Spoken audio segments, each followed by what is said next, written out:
मित्रों, जय माता दी। गुरुजनों के चरणों में शीश को झुकाते हुए हम आपका मिश्रा ज्योतिष केंद्र में स्वागत करते हैं।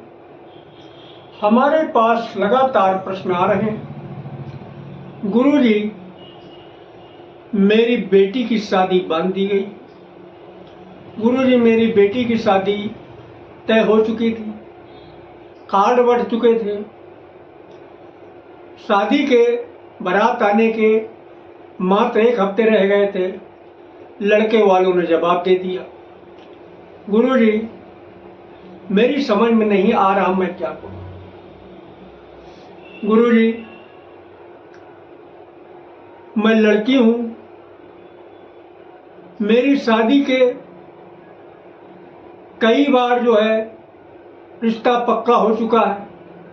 सब कुछ होने के बाद में लास्ट में मामला कैंसिल हो जाता है।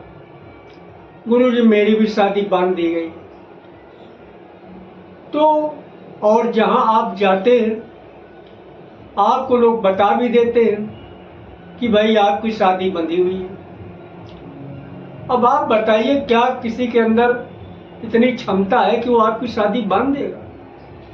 शादी बंधती नहीं है। जन्म के समय कुंडली में कुछ ऐसे ग्रहों का कॉम्बिनेशन होता है, योग होता है, जो यानी चढ़ी हुई बारात को वापस कर देता है। यानी सब कुछ तय होके और विवाह का मामला कैंसिल कर देते हैं। कुछ ग्रह ऐसे हैं।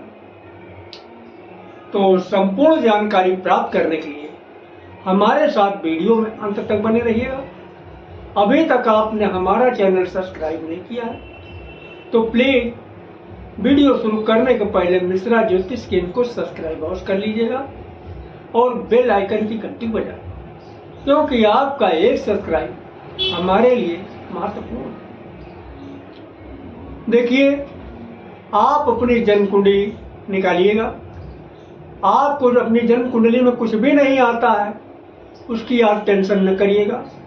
हम आपको बहुत ही आसान तरीके से बताते हैं कि आपको सब कुछ समझ में आ जाएगा कि शादी में बाधा क्यों पड़ रही। देखिए, आप अपनी जन्म कुंडली खोलेंगे, दूसरे या तीसरे पृष्ठ पर इस तरीके से आपको एक नक्शा दिखाई देगा। यहाँ पर जन्मांक भी लिखा हो सकता है, लग्न कुंडली भी लिखी हो सकती है, या जन्म कुंडली लिखी हो सकती है। 3 में एक जरूर लिखा होगा, तो तीनों का मतलब एक ही होता है। अब आपको करना क्या है? देखिए, नक्शा तो इसी तरीके का होगा आपकी जन्म कुंडली में, लेकिन अब आप आ जाइए 7वें स्थान पे। इस 7वें स्थान पे आपकी गिनती कुछ भी हो सकती है। यहाँ पर तो 7 लिखा है, लेकिन आपकी कुंडली में गिनती कुछ भी हो सकती है, 1 से 12 तक की। आप गिनती पर मत जाइएगा, यहाँ कंफ्यूज ना होइएगा। आप गिनती पर न जाइए, ये स्थान को पहचान लीजिएगा। यहाँ से गिन लीजिएगा 1 2 3 4 5 6 7। गिनती कुछ भी हो, लेकिन ये 7वां स्थान माना जाएगा। आपकी भी कुंडली में, चाहे जिसकी कुंडली, हर एक की कुंडली में 7वां स्थान माना जाएगा। गिनती से मतलब नहीं। अब अगर इस स्थान पे आपकी कुंडली के 10 नंबर की गिनती लिखी है या 11 नंबर की गिनती लिखी इस स्थान पे, तो 10 का मतलब होता है यहाँ का स्वामी शनि हो गया, और 11 लिखा है तो 11 का भी मतलब हो गया, 11 का भी स्वामी शनि हो गया। यानी 10 का मतलब मकर और 11 का मतलब कुंभ, दोनों का स्वामी शनि हो गया। तो शनि जो है, अगर इस स्थान पे शनि की गिनती लिखी हुई है, शनि स्वामी है, यानी 10 या 11 लिखा हुआ है, तो आपकी शादी में विलंब होगा। ये नोट करके रख लीजिएगा। अगर 7वें स्थान पे आपकी कुंडली में 10 या 11 की गिनती लिखी है तो आपकी विवाह में निश्चित ही विलंब होगा। अब दूसरे सूत्र में आ जाइए। अब यहाँ पे गिनती में न जाइएगा। अब इस खाने में अगर आपके शनि, मंगल, राहु, केतु, सूर्य, ये 5 ग्रह में से कोई एक ग्रह बैठा या 4 ग्रह बैठे तो भी मान लीजिए आपके विवाह में निश्चित ही विलंब होगा। अगर 5 ग्रहों में से एक ग्रह बैठा है या 3, 4, 2 ग्रह बैठे हैं तो भी आपके विवाह में विलंब होगा। निश्चित ही इसको आप नोट करके रख लीजिएगा। और तीसरा सूत्र ये है, क्योंकि जो मैं सूत्र आपको बता रहा हूं ये सूत्र सभी ज्योतिषी इस्तेमाल करते हैं और ये बहुत ही सटीक फार्मूला है। वैसे फार्मूले तो बहुत हैं, लेकिन हम आपको वही फार्मूला बता रहे हैं जिसको आप आसानी से समझ सकें और जिसको प्रायः प्रयोग में लिया जाता है। तीसरा फार्मूला है, अगर आपकी कुंडली में, अब इसके सबसे पीछे जाइएगा, लास्ट में तीसरे या चौथे पन्ने, जब 3-4 पन्ने रह जाए तो आपको विषुवती दशा के नाम से एक चार्ट मिलेगा। उसको day by day, son by son उसमें लिखा होगा दशाएं। तो अगर आपकी कुंडली में मंगल की अंतर्दशा चल रही है,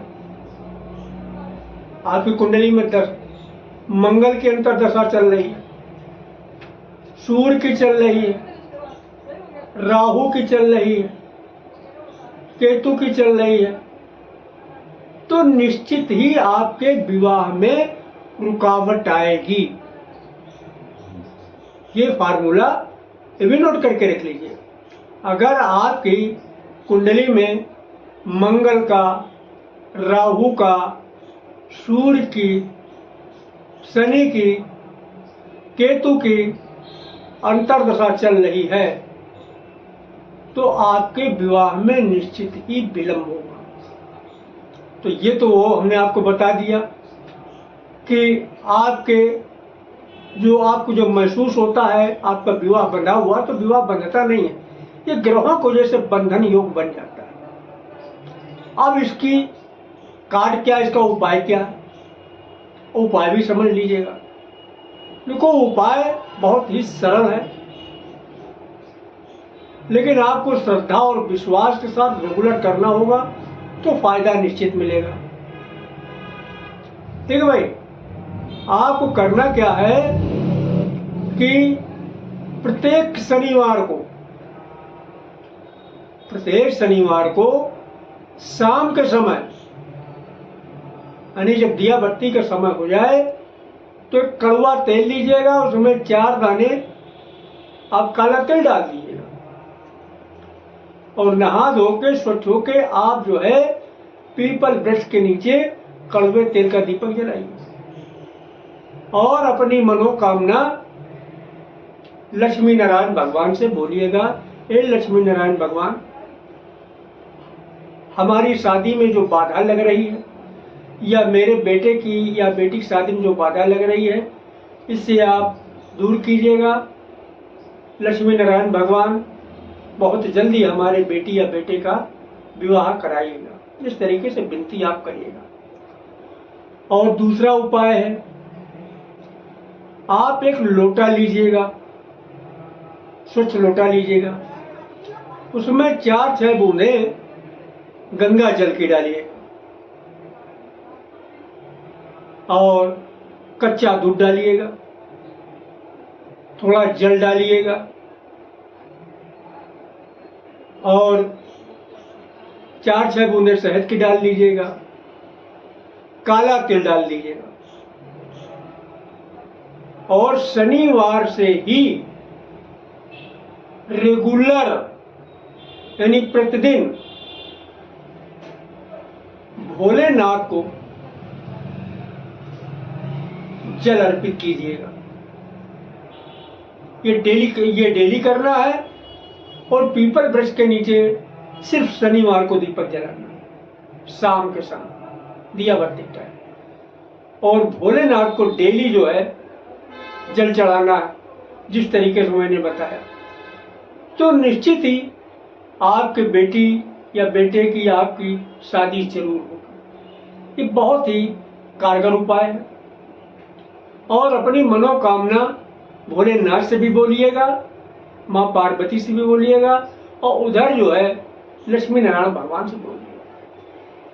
तो हमारे द्वारा अगर अपनी जन्म कुंडली का प्रेडिक्शन कराना चाहते हैं तो उसके लिए आपको मामूली सा शुल्क देना होगा। इससे आप हमारी मेहनताना समझ सकते हैं। हमारा संपर्क सूत्र इस प्रकार है। मोबाइल नंबर 9807225523, मिश्रा ज्योतिष केंद्र, कानपुर, उत्तर प्रदेश।